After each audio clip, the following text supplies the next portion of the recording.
So there is really no connection between this checkpoint and the border.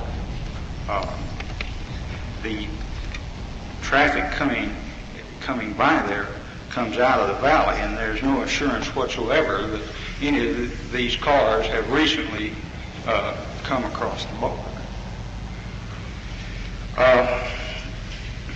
We maintain that there is no substantial distinction between a stop by a roving patrol and a stop at a checkpoint. We feel that the Immigration Inspection. Brignoni-Ponce case Have a wonderful day today, okay? Drive should safe. be extended to the checkpoint stops.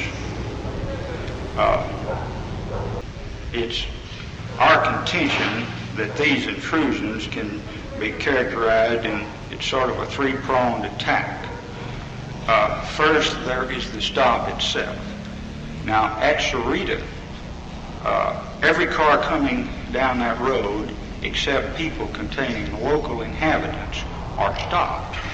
Now, whether you call that taking them into custody, short of traditional arrest, or whether you call it a seizure, or however you characterize it, the fact remains that once you come within the sight of that checkpoint, then you are in the custody of the Border Patrol agent on duty.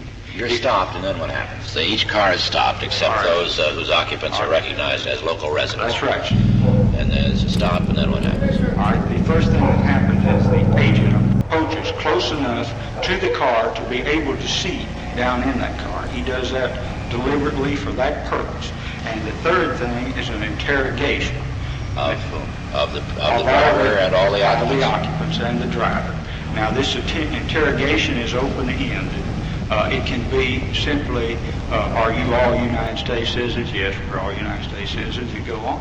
Or, there's no regulations. It's completely in the discretion of the Border Patrol officer, and he can ask you, well, you say you're a United States citizen, where were you born? Well, I was born in so-and-so. Where are you living now? How long have you lived there? What is your occupation? Where are you going? Why are you going there? You see, when you're talking about a man's citizenship, practically anything that he has done could be pertinent. So, is there anything in the record that shows the average length of the stop? Not in my record. Not in your record. The only people that would know that would be the Border Patrol, when they didn't offer any. But what happens if the people say it's none of your business? Well, that's the point, Your Honor. That stop, when you're stopped, you're there. And Have a good day, Mr. Fidel. I believe Mr. Justice White in the Terry case, in his concurring opinion, was talking about up at Cleveland when they ask you about a crime, you don't have to answer, you can walk away. Well, you don't walk away from these checkpoints. These men are there, they've got guns. You're there till they tell you you can leave. There's nothing in the record that shows what would happen if he didn't answer. If he didn't. Could he be arrested? Yes, sir, I believe For what? he would. Well, he would. What would the charge be? They would just take you, bring you back, and question you about your, why did you run through there? I didn't say. Why did you stop? I didn't say he ran through. I said he stopped. Yes, sir. And the officer asked him, are you an American citizen? He said, it's none of your business. Yes, sir. What happened? Well, I think the You officer. think? Do you know? No, sir. I must rely on what I know is in common sense. The officer would tell him that it was his business, and he would keep him there and interrogate him. Now, whether he would eventually charge him with an offense, I don't know, but I do know that he wouldn't continue on down the road, which is probably what he wanted to do when he started out on his trip. People coming out of the valley, if they get far enough north past this checkpoint, are going a substantial distance. You need to declare your citizenship.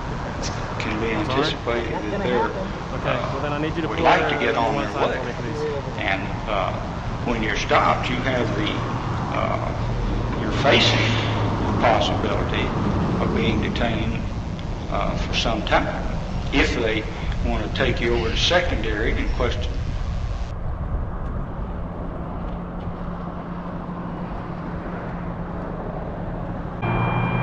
Hi, how are you today? Can you please roll this back window down? I'm sorry? I'm not consenting to search it.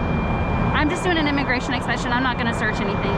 Well, I'm not rolling the window down. Okay, so the whole point of the checkpoint is an immigration checkpoint. So I just want to make sure there's nobody in the back seat that I need to inspect to see if they're citizens of the United States. Are you a United States citizen? I'm not declaring myself. Why? They don't want to. I'm sorry? I don't want to. You don't want to, ma'am? Are you a United States citizen? You are? Can we see in?